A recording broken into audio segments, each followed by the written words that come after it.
Hello बच्चों, 12th physics के चौथे चैप्टर का आज समापन होने जा रहा है।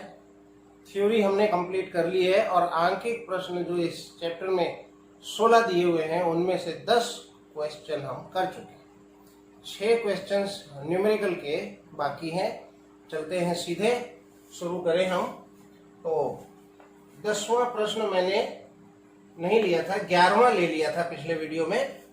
तो मैं 10वें प्रश्न को देख रहा हूं कि दर्शाए गए अनुसार संधारित्र की धारिताएं ज्ञात कीजिए। और इसमें जो दिया गया है 10वें प्रश्न में, 10वां प्रश्न में जो संधारित्र एक इस प्रकार से है ये, और इसके बीच में ये संधारित्र एक ही है, लेकिन इसके बीच में यहाँ पर एप्सिलॉन R1 परावैद्युतांक का और यहाँ एप्सिलॉन R2 परावैद्युतांक का एक परावैद्युत पदार्थ भरा है। और इस प्रकार से ये परावैद्युत पदार्थ भरा है। अब इसकी आपको धारिता ज्ञात करनी है। तो बच्चों, इस प्लेट का क्षेत्रफल मैं कैपिटल A और बीच की दूरी स्मॉल d ले लूं, तो मैं इस एक संधारित्र को दो संधारित्रों के संयोजन के रूप में देख सकता हूं। इससे पहले जब हमने संधारित्रों का संयोजन सीखा था तो उसके अगले वीडियो में इस तरह के कुछ हमने प्रश्न देखे थे। अब ये एक संधारित्र है, ये दूसरा संधारित्र है, और दोनों संधारित्र परस्पर संयोजित हैं। किस प्रकार से संयोजित है? तो आप देखें कि अगर इस प्लेट पर धनावेश माने, क्योंकि ये है तो एक ही संधारित्र, तो इस प्लेट पर ऋणावेश होगा। और अब इन दोनों को अलग अलग मान ले, ये C1 धारिता का हो गया, ये C2 का हो गया। तो इस संधारित्र की, पहले संधारित्र की धनात्मक प्लेट दूसरे संधारित्र की धनात्मक प्लेट के साथ जुड़ी है, यानी साथ जुड़ी है, और दूसरी प्लेट भी साथ जुड़ी है, यानी ये समांतर संयोजन है। तो इस प्रकार समांतर संयोजन का उपयोग करके हम कर सकते हैं। तो मैं लिखूं कि प्रथम संधारित्र को, दिए गए संधारित्र को दो पृथक पृथक संधारित्रों के समांतर संयोजन के रूप में लिया जा सकता है या संयोजन माना जा सकता है। चलिए, तो पहले संधारित्र की धारिता क्या आएगी? अतः प्रथम संधारित्र की धारिता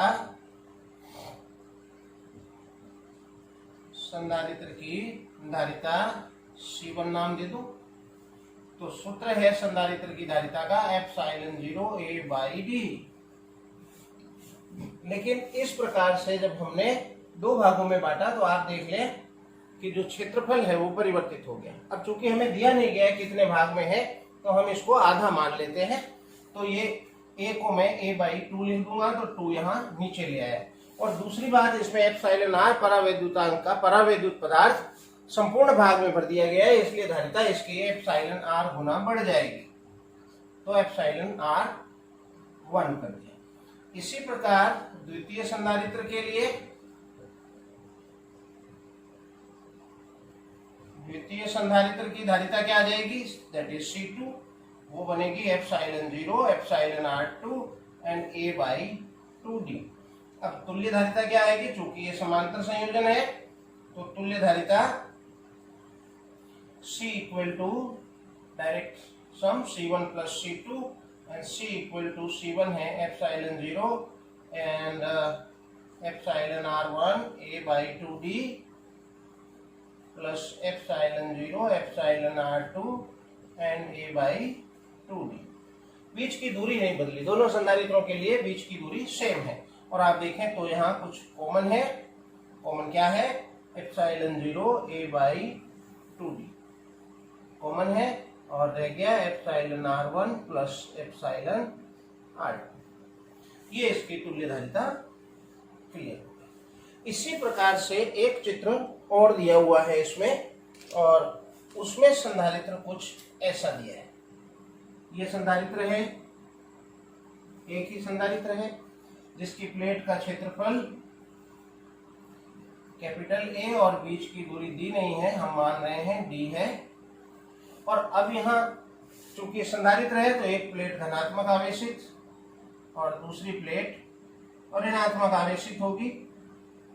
अब जो परावैद्युत पदार्थ भरा गया है वो इस प्रकार से भरा गया है। इस भाग में एक परावैद्युत पदार्थ जिसका परावैद्युतांक एप्सिलॉन r1 है और दूसरे का एप्सिलॉन r2 है, यहाँ भरा है इसको यूं और इसमें यूं बनती है। अब इस संधारित्र को हम जो है इसको भी हम दो भागों में देख सकते हैं। दो भागों में जब देखेंगे तो एक संधारित्र ये बनेगा जिसको मैं C1 धारिता मान लूं, एक संधारित्र ये बनेगा जिसे मैं C2 धारिता मान लूं। अब बच्चों दोनों संधारित्र परस्पर इसमें समांतर लिया था, इसमें श्रेणी क्रम में संयोजित माना जाएगा। और समांतर क्रम में संयोजित किस प्रकार से होगा कि ये एक संधारित्र दूसरा संधारित्र, इसको यूं बनाऊं, ये व्यवस्था यूं है यूं, और इसको थोड़ा अलग कर दूं तो मैं इसको इस तरह से दिखा सकता हूं। तो ये दोनों परस्पर श्रेणी क्रम में संयोजित माने जाएंगे। अब संधारित्रों को इसी तरह से दो संधारित्रों के समांतर संयोजन नहीं श्रेणी संयोजन है। पहले आप पिछले प्रश्न को नोट कर ले, साफ होता जाएगा। संयोजन माना जा सकता है। तो प्रथम संधारित्र की धारिता क्या बनेगी? फॉर्मूला वही एप्सिलॉन 0 a बाई डी और एप्सिलॉन r परावैद्युतांक भरने से इतना गुना बढ़ जाएगी।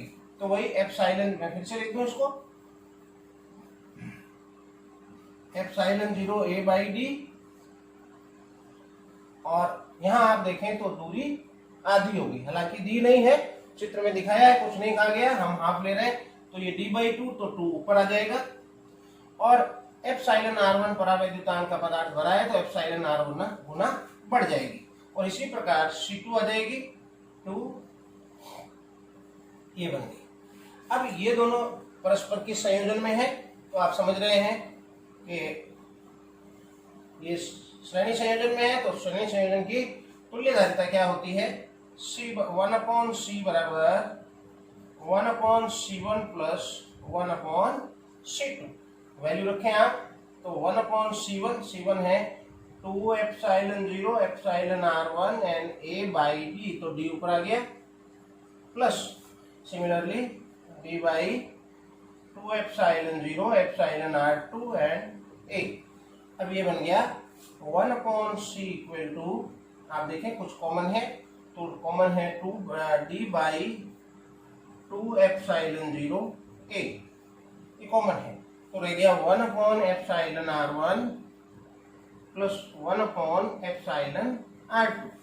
इसको पलटना है, एलसीएम ले ले पहले, तो 1/c बराबर d बाई 2 एप्सिलॉन 0 a और एलसीएम लेके सॉल्व करने पर epsilon r1 into epsilon r2 and epsilon r1 plus epsilon r2।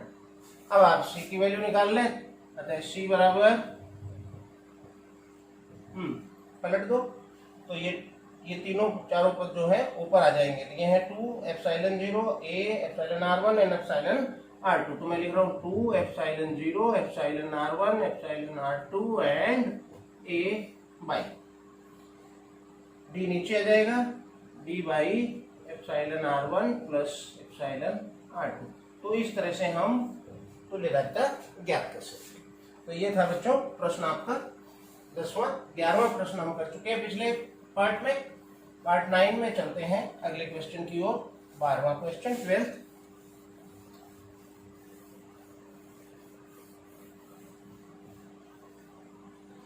बारहवें क्वेश्चन में दिया गया है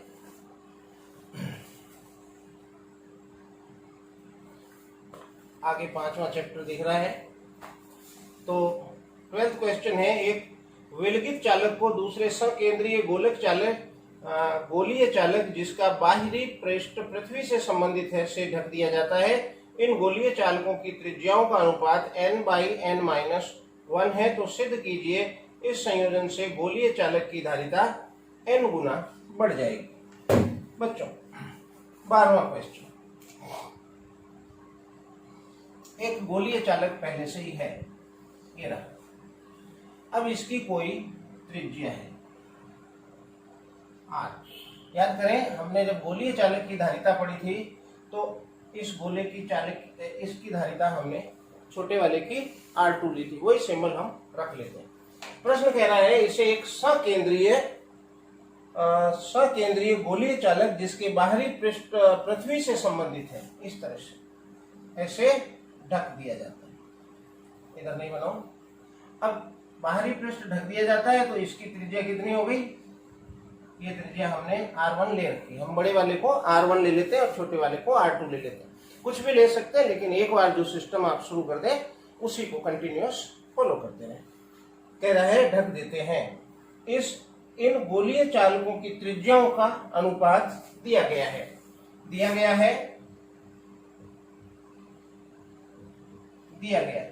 त्रिज्याओं का अनुपात आप देखें, त्रिज्याओं का अनुपात दिया है n/n-1। इसका मतलब ये कम है और ये ज्यादा है, यानी बड़ी वाली त्रिज्या और छोटी वाली त्रिज्या। तो मैं इसको लिखूंगा R1/R2, ये दिया गया है। तो क्या करना क्या है हमें? तो सिद्ध कीजिए कि इस संयोजन से गोलीय चालक की धारिता n गुना बढ़ जाती है।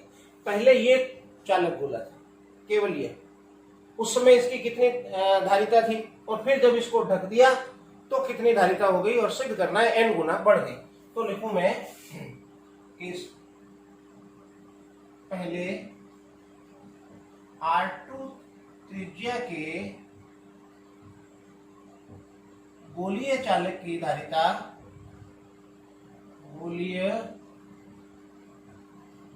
की धारिता, हम पढ़ चुके हैं, जिसको मैं नाम दे दूं, कुछ भी दे दूं आपको, C, दैट इज 4πε0 R।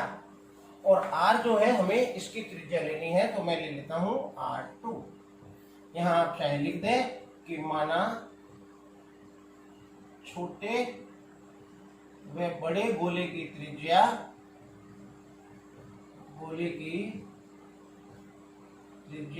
छोटे की क्या लिए R2 व R1 है। क्लियर? याद रहे। अब पहले ये थी, अब ये ढक दिया गया, तो मैं लिखूं R1 त्रिज्या के भूसंपर्कित गोले से ढकने पर क्या बन जाएगा? ये गोलीय संधारित्र बन जाएगा। गोलीय संधारित्र प्राप्त होता है जिसकी धारिता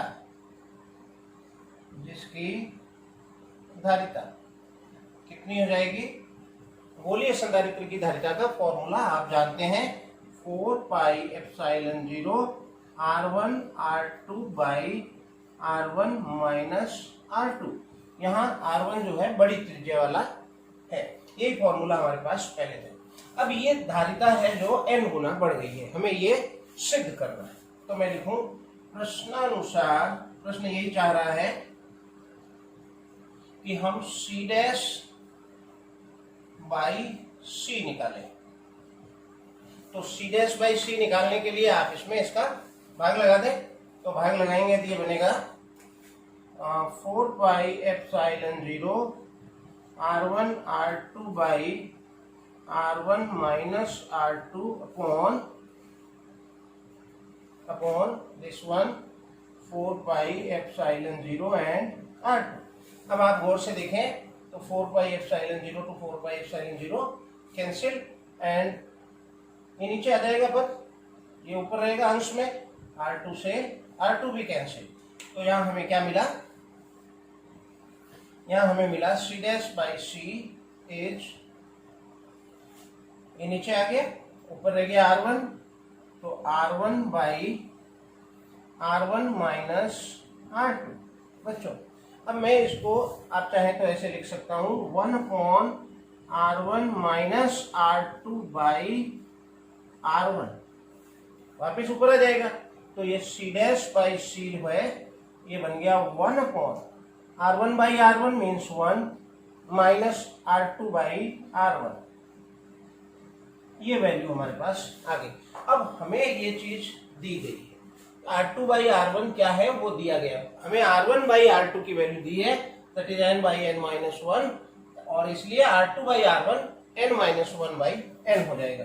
तो मैं लिखूं अतः या इसको ऐसे लिख दें, C dash by C equal to 1 upon 1 minus n R2 by R1, ये हो गया n माइनस 1 बाई n। अब आप इसका एलसीएम लेके सॉल्व कर ले, तो ये आ गया 1 अपॉन एलसीएम कितना आया n, तो ये हो गया n माइनस, चिन्ह बदल जाएगा, n माइनस की जगह प्लस हो गया, तो ये हो गया बच्चों n ऊपर आ गया, n से n कट गया, n बाई n ऊपर आया, n बाई 1 हो गया, तो C dash by C equal to n, and hence prove, यही सिद्ध करना था कि धारिता इस प्रकार से n गुना बढ़ जाएगी। आप नोट कर ले। चलते हैं अगले प्रश्न की ओर। प्रश्न नंबर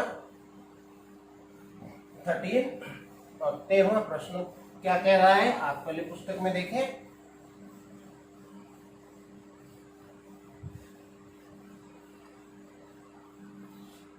तेरहवां प्रश्न है, एक समांतर प्लेट संधारित्र द्वारा संचित ऊर्जा घनत्व that is 4.43 into 10 power minus 10 joule प्रति मीटर क्यूब है। संधारित्र की प्लेटों के मध्य विद्युत क्षेत्र की तीव्रता ज्ञात कीजिए। सिंपल है, आप ज्ञात कर सकते हैं। 13वां प्रश्न मैं आपको होमवर्क में दे देता हूं। ये सिंपल है कि संचित ऊर्जा घनत्व U, इस U का नाम है ऊर्जा घनत्व, ये हमें दिया हुआ है, it is 4.43 into 10 power minus 10 joule पर मीटर क्यूब। ऊर्जा घनत्व का मतलब एकांक आयतन में ऊर्जा है। और संधारित्र की प्लेटों के मध्य विद्युत क्षेत्र की तीव्रता की गणना कीजिए और तीव्रता ज्ञात करनी है। अब आप यहाँ पर ये देखें, ऊर्जा घनत्व और तीव्रता में कोई संबंध है, तो यहाँ हम जानते हैं, क्या जानते हैं कि ऊर्जा घनत्व that is 1/2 epsilon 0 E square. अब आपको ये निकालना है पक्षांतरण करके, तो ई स्क्वायर बराबर आया 2u by epsilon 0 and E equal to और root 2u by epsilon 0। u की वैल्यू दी गई है और एप्सिलॉन 0 की वैल्यू आप जानते हैं, तो इसको रखें आप वैल्यू और सॉल्व कर लें। क्लियर, नोट करें। चलते हैं अगले प्रश्न। प्रश्न number 14, question number 14 and 14 question is given कि चित्र में कुछ दर्शाया गया है। वो क्या दर्शाया गया है वो मैं आपको यहाँ बना के दिखा देता हूँ।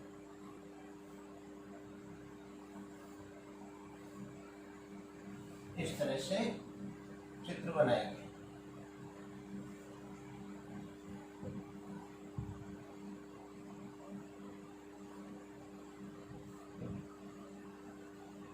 ये व्यवस्था दिखाई गई है। कह रहा है कि दिखाए गए निकाय के मध्य धारिता कितनी होगी यदि प्लेटों का क्षेत्रफल a और निकटवर्ती प्लेटों के मध्य की दूरी d है। इनके सभी प्लेटों का क्षेत्रफल 1, 2, 3, 4, 2 इसकी और 2 इसकी, 4 प्लेटें हैं जिनके सभी के क्षेत्रफल a है और सभी के बीच की दूरी स्मॉल d दी हुई है, इस तरह से दी गई। अब इस निकाय की तुल्य धारिता ज्ञात करें।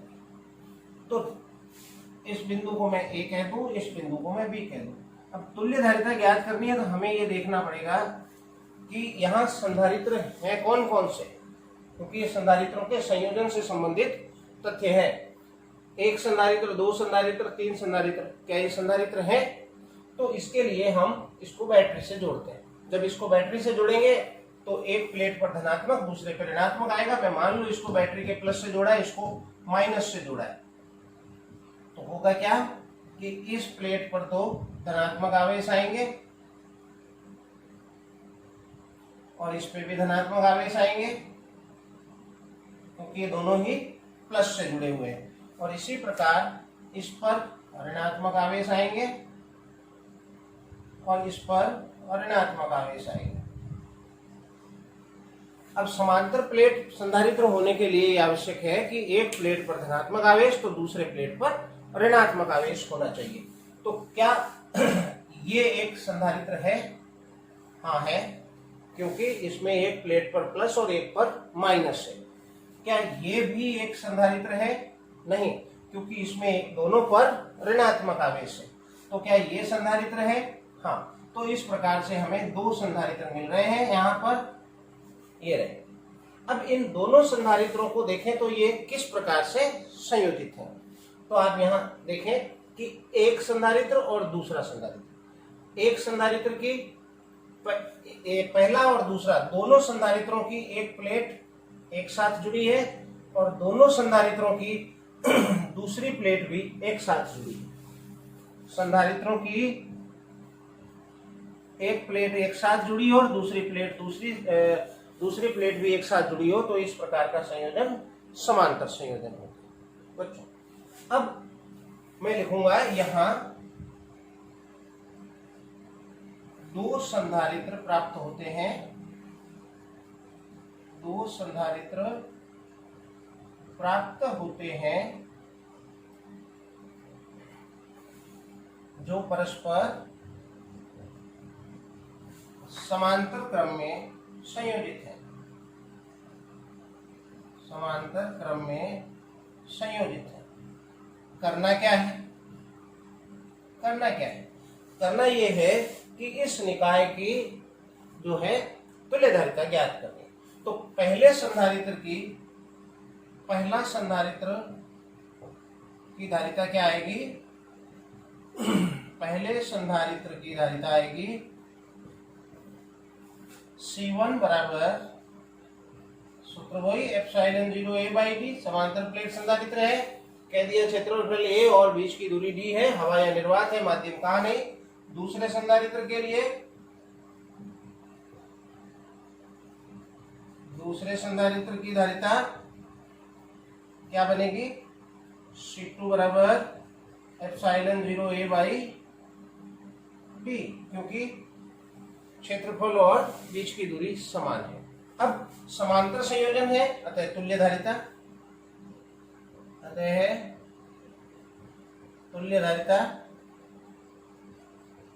C बराबर C1 plus C2 and C बराबर C1 है एप्सिलॉन 0 A/d प्लस C2 भी epsilon 0 A/d, therefore C equal to 2 epsilon 0 A/d। ये इसकी तुल्य धारिता ज्ञात होगी। ये इसका प्रश्न 14वें का पहला पार्ट था। इसी तरह से इसका दूसरा पार्ट और दिया गया है। अब दूसरे पार्ट में दूसरे तरह का चित्र बना है, आप इसको नोट कर ले तो मैं चित्र दूसरा बनाऊं। बच्चों, इसके अंदर चलो हटा के बना दूं जिससे आवेश दे तो आपको समझ में आए। ये 4 प्लेटें दिखा रखी हैं और 4 प्लेटों में से ये दोनों प्लेटें एक साथ जुड़ी हैं और ये दोनों प्लेटें भी एक साथ जुड़ी हैं। इस तरह से प्रश्न वही है, इस निकाय की तुल्य धारिता ज्ञात कीजिए। अब ये श्रेणी संयोजन है या समांतर संयोजन, तो मैं इसको आपको उसी तरह से धनात्मक और इसको ऋणात्मक से जोड़ता हूं। तो इस तरह से ये प्लेट धनात्मक रूप से आवेशित हो जाएगी और ये प्लेट भी आप देखें धनात्मक रूप से आवेशित हो जाएगी, लेकिन ये प्लेटें ऋणात्मक रूप से आवेशित हो जाएगी। प्लेटों का क्षेत्रफल और दूरी सब समान है, A और D है। अब सोचें कि उसी तरह से कि क्या ये एक संधारित्र है? हाँ तो है, क्योंकि ये धनात्मक और ऋणात्मक कंडीशन कंप्लीट और इसलिए ये एक संधारित्र है। क्या ये भी एक संधारित्र है? तो हम कहेंगे हाँ, और इसी तरह से उसी नियम के आधार पर कहेंगे कि ये भी संधारित्र है। तो इस व्यवस्था में यहाँ हमें 3 संधारित्र प्राप्त होंगे। अब 3 संधारित्र प्राप्त होंगे तो तीनों संधारित्र परस्पर किस संयोजन में है? तो आप देखें कि पहले संधारित्र की एक प्लेट, पहला संधारित्र दूसरा संधारित्र, पहले संधारित्र की ये प्लेट यहाँ गई, दूसरे की संधारित्र की एक प्लेट यहाँ गई और तीसरे संधारित्र की एक प्लेट यहाँ गई। फिर से समझ लें कि पहले संधारित्र की एक प्लेट ए पर गई, दूसरे संधारित्र की भी एक प्लेट ए पर गई और तीसरे संधारित्र की भी एक प्लेट ए पर गई।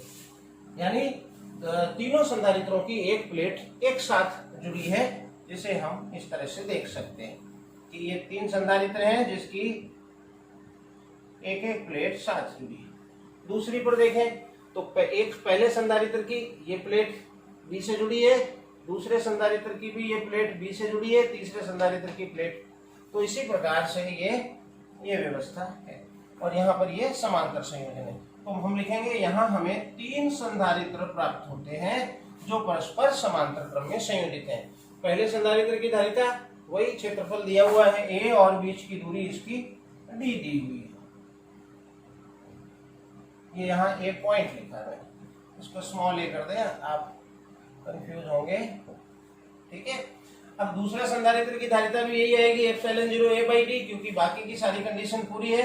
इसी प्रकार तीसरे संधारित्र की धारिता बनेगी C3 बराबर एप्सिलॉन 0 a by d, और चूंकि समांतर संयोजन है तो तुल्य धारिता C1 plus C2 plus C3। तो तीसरा इसमें और आ जाएगा एप्सिलॉन 0 a by d, और इस प्रकार ये 2 की जगह 3 एप्सिलॉन 0 a by d हो जाएगा। सिंपल क्वेश्चन है, आप इसको नोट करें। चलते हैं अगले प्रश्न की। बच्चों,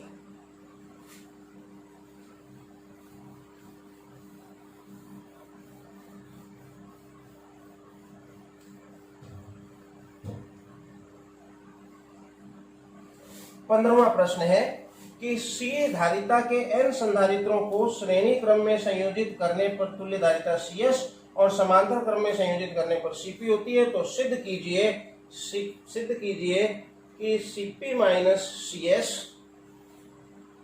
प्रश्न नंबर 15 है, Cp माइनस CS है n square minus 1 by n into C। अब मामला क्या है? मामला यह है कि हमारे पास n संधारित्र हैं इस तरह से, और इन्हें श्रेणी क्रम में जोड़ा जाता है तो तुल्य धारिता CS, समांतर क्रम में जोड़ा जाएगा तो तुल्य धारिता Cp प्राप्त होगी। अब चूंकि हम जानते हैं श्रेणी क्रम में जोड़ने पर और समांतर क्रम में जोड़ने पर तुल्य धारिता क्या आती है, तो मैं लिखूं n संधारित्रों को श्रेणी संयोजन में जोड़ने पर तुल्य धारिता, क्योंकि सभी संधारित्र समान दिए गए हैं तो हम लिखेंगे 1/c, श्रेणी है तो CS लिख दूं, 1/c1 plus 1/c2 plus dot dot dot 1/cn। n है लेकिन सभी की धारिताएं बराबर है, C है तो मैं इसको 1/c लिख रहा हूँ। इट इज n टाइम यानी n बार है। तो इसको आप जोड़ें लेसे पे लेके तो ये क्या बनेगा n/c। ये हम जब हमने श्रेणी और समांतर संयोजन थ्योरी में समझा था तो ये चीज हमने हल करी थी, और ये बन गया CS बराबर, यानी श्रेणी संयोजन की तुल्य धारिता हो गई C/n, यानी घट जाती है। और समांतर संयोजन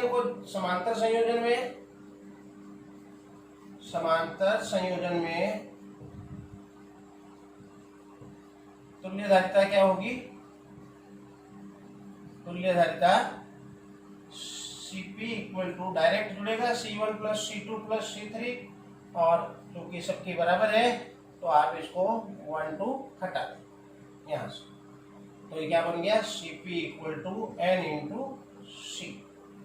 अब ये श्रेणी का है, ये समांतर। अब प्रश्न कह रहा है कि Cp माइनस CS को सिद्ध करना है, तो मैं लिखूं बच्चों प्रश्नानुसार Cp minus Cs equal to, and Cp is n into C minus Cs is C by n. C by n. C taken common and n minus 1 by n, and is C into LCM ले लें n square minus 1, and it is S proved या इति सिद्धम। Note कर लें आप। चलते हैं अंतिम प्रश्न की ओर जो इस पुस्तक में पीछे दिए गए हैं आंकिक प्रश्न। इसके बाद ये चैप्टर पूरी तरह से समाप्त हो जाएगा, जिसमें कुछ भी नहीं बचेगा। बच्चों 16वां प्रश्न है, एक समांतर प्लेट संधारित्र में प्रयुक्त प्लेट की त्रिज्या 10 सेंटीमीटर है। समांतर प्लेट संधारित्र की बात कर रहा है जिसकी त्रिज्या दी गई है 10 सेंटीमीटर यानी 0.1 मीटर। तुरंत मीटर में बदले, 100 का भाग लगा दिया। दूसरा कह रहा है कि यदि प्लेटों के मध्य दूरी 10 सेंटीमीटर है, डी वो भी 10 सेंटीमीटर है यानी 0.1 मीटर, तो हवा या निर्वात के लिए संधारित्र की धारिता ज्ञात करो। सिंपल है, एप्सिलॉन 0 A by D। तो मैं लिखूं यहां हल। हम जानते हैं समांतर प्लेट संधारित्र की धारिता एप्सिलॉन 0 A by D। अब इसकी वैल्यू भी आप जानते हैं, ए जो है यहाँ समांतर प्लेट संधारित्र है और त्रिज्या दे रखी है, तो प्लेटें हैं, लेकिन प्लेटें किस प्रकार की हैं, त्रिज्या दी है यानी वृत्ताकार प्लेटें ऐसी है। समांतर प्लेट किसी भी आकार की ली जा सकती है। तो ए की वैल्यू जो यहाँ आएगी ये आएगी पाई आर स्क्वायर, और इसलिए C equal to epsilon 0 pi r square by D. Epsilon 0 की वैल्यू जानते हैं, आर दिया है, डी दिया है, आगे आप इसको सॉल्व कर लें, ये आपके होमवर्क में। कंप्लीट क्वेश्चन नोट करें। चलते हैं अगले प्रश्न। अब चूंकि पुस्तक के पीछे दिए गए 16 अंकित प्रश्न कंप्लीट हो चुके हैं और 16 ही इसमें एग्जाम्पल्स दिए हुए हैं जो सॉल्व है, आप उसको सॉल्व कर लें। लेकिन एक क्वेश्चन है एग्जाम्पल 4.14 जो कि आपको मैं थोड़ा सा उसको समझाना चाहूंगा। आप देख ले, थोड़ा अच्छा क्वेश्चन है और एग्जाम में पूछा जाता है। 4.14 इस तरह की एक यहाँ व्यवस्था दिखाई गई है और इसके अंदर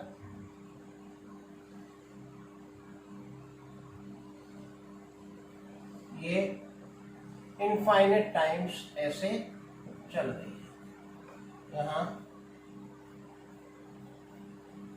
संधारित्र है, सी धारिता के ये संधारित्र है, और इसी तरह से यहाँ भी एक एक संधारित्र दिए गए हैं। अनंत तक चलेगा ये सी। अब प्रश्न कह रहा है कि इन दोनों बिंदुओं के मध्य, ये दोनों बिंदु यहाँ दिए गए हैं, बिंदुओं के नाम क्या है वो मैं देखना चाह रहा था। ए बी है, ए और बी बिंदुओं के मध्य तुल्य धारिता ज्ञात करो। और बच्चों यहाँ एक पॉइंट और लगा रखा है पी एंड क्यू। जो पी एंड क्यू आप देखें, यहाँ एक पॉइंट दिया गया है पी और यहाँ एक पॉइंट दिया गया है क्यू।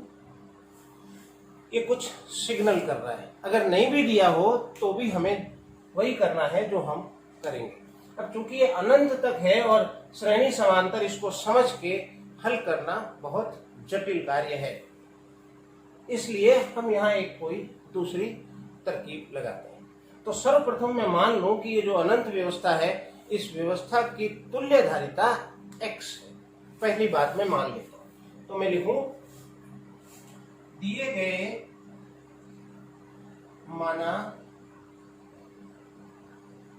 गए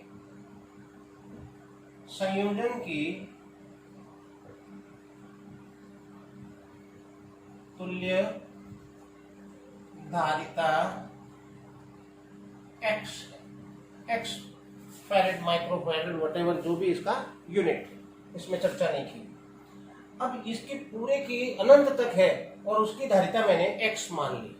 अब चूंकि अनंत में से, अनंत मतलब विशाल है, अनंत ये शाखाएं हैं, ये जो इसके सेट दिए हुए हैं ये दो दो के ये अनंत हैं, और इसमें से अगर एक सेट में बाहर निकाल लूं तो उसकी वैल्यू में कोई फर्क नहीं पड़ेगा। ये उसी तरह की स्थिति है कि किसी समुद्र में से एक लोटा जल निकाल लिया बाहर तो कुछ भी अंतर नहीं हुआ। तो मैं इसको बाहर निकाल लेता हूं और फिर पीस क्यू से चलने वाली इस व्यवस्था की टोटल धारिता पूछूं तो वो भी एक्स ही होगी। तो मैं लिखूं कि यहां इस चित्र को इस तरह से बनाया जा सकता है।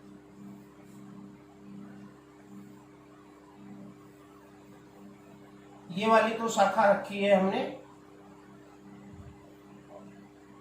ये पूरा सेट लिया है, और जो यहाँ पर P और Q बिंदु थे, इस P और Q के बाद की जो पूरी व्यवस्था है इसको एक संधारित्र मान लिया जिसकी तुल्य धारिता Vx हो।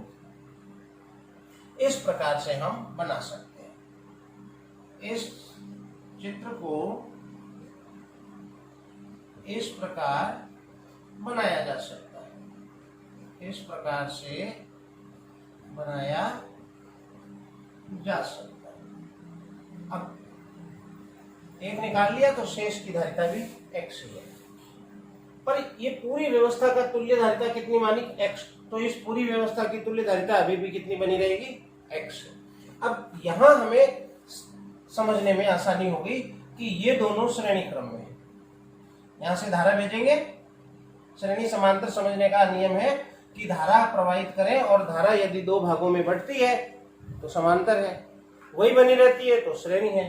तो चूंकि यहां आकर धारा दो भागों में बटेगी, यहां आके, तो ये दोनों समांतर है। अब ये धारा कहां कहां जा रही है? इसमें गई और इसमें गई और घूम के इधर आएगी वापस, तो ये दोनों में सेम धारा रहेगी, इसलिए ये श्रेणी में है। और ये धारा यहाँ आएगी, ये इधर आएगी, फिर मिलकर इधर बाहर निकल जाएगी, लेकिन ये शाखा और ये शाखा आपस में समांतर क्रम में।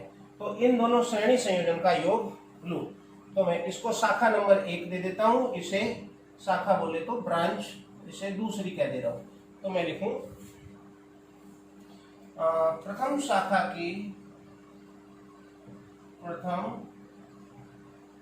की तुल्य धारिता, दैट इज C1। अब 1/C प्लस 1/x के रूप में जुड़ेगी तो वो C1 C2 by C1 plus C2 हो जाएगा, तो C into x by C plus x हो जाएगा।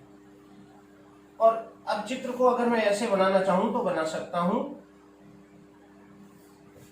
कि ये दोनों जुड़ के मैं इसका एक नाम लिख दूं, ये क्या बन गया? Cx by C plus x. और ये वाला है जैसे ही पड़ा रहेगा, इसको मैं ऐसे ही रख लेता हूं, ये है C। अब ये दोनों आपको समांतर में दिख रहे हैं, तो समांतर संयोजन की तुल्य धारिता तो मैं लिखूं अतः संयोजन की तुल्य धारिता, संयोजन की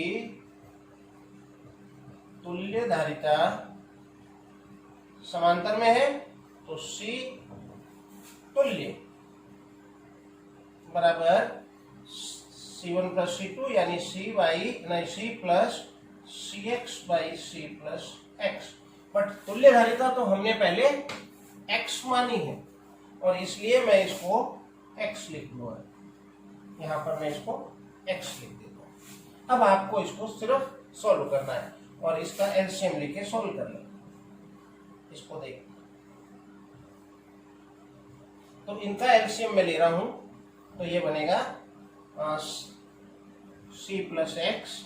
अब आगे गणित है सिंपल, तो ये हो गया C into C plus x plus सी एक्स, देख लें आप, इक्वल टू एक्स, ब्रैकेट हटाए तो सी स्क्वायर प्लस सी एक्स और प्लस सी एक्स हो गया और क्रॉस मल्टीप्लाई कर दें तो सी एक्स प्लस एक्स स्क्वायर और एक सी एक्स कट गया। तो बच्चों क्या आया एक्स स्क्वायर। मैं इसको इधर सारे भेज देता हूँ। ये बन गया x square minus c x minus c square equal to 0। अब हमें एक ये द्विघात समीकरण प्राप्त हो गई और द्विघात समीकरण को हम हल करना जानते हैं। कई विधियां हैं हमारे पास, लेकिन यहाँ जो सबसे सरल रहेगी वो है श्रीधराचार्य सूत्र से। तो श्रीधराचार्य सूत्र क्या है? श्रीधराचार्य सूत्र क्या है? x equal to minus b plus minus root b square minus 4 of a c by a. अब ए बी सी क्या है ये आप जानते हैं। जो a है वो x का गुणांक है, b है a जो है x स्क्वायर का गुणांक है, b है x का गुणांक है that is minus c, and c है वो अचर पद है जो कि माइनस सी स्क्वायर है। ये 10th लेवल का मामला है, इसलिए आप इसको जानते होंगे। अब आगे बढ़े, चित्र हटा दो, आप नोट कर लें क्योंकि आप नोट नहीं कर पाए होंगे। तो ये हो गया x equal to minus b and b is minus c and plus minus root b square, b again minus c and square है तो ये लिख दिया मैंने this type, and minus 4a into c. AC is 1 and C is C square minus upon 2A, A is 1।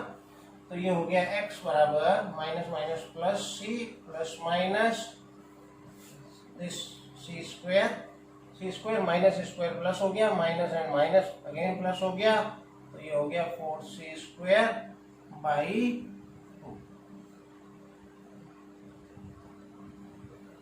Clear?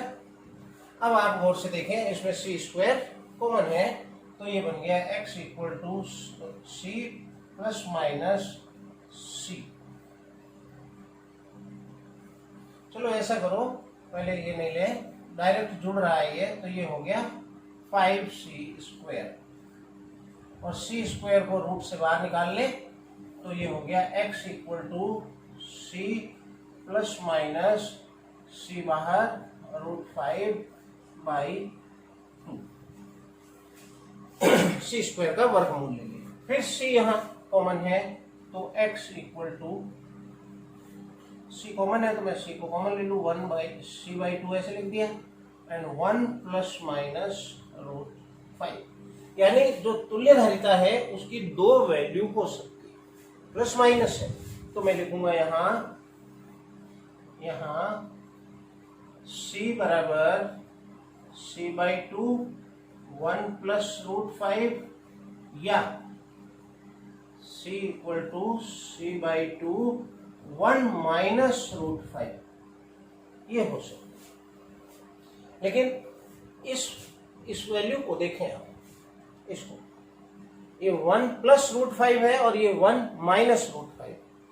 Root 5 जो होता है वो 2 पॉइंट समथिंग होता है और इसलिए 1 माइनस रूट 5 करेंगे तो ये वैल्यू नेगेटिव आएगी। तो ये नेगेटिव आएगी तो यहाँ संधारित्र की धारिता ऋणात्मक प्राप्त हो रही है जो कि इम्पॉसिबल है, यानी असंभव है, संभव नहीं है। असंभव शब्दों का प्रयोग नहीं करना, लेकिन यहाँ वास्तव में ये संभव नहीं है और इसलिए हमारा रिजल्ट क्या मिलेगा, c बराबर दिस। ये एक्चुअल में सॉल्व है बुक में आपको, तो आप उसको देख के उस तरह से नोट करें। आज बच्चों नोट करें, आज 12th फिजिक्स के चौथे चैप्टर विद्युत धारिता का समापन हो गया।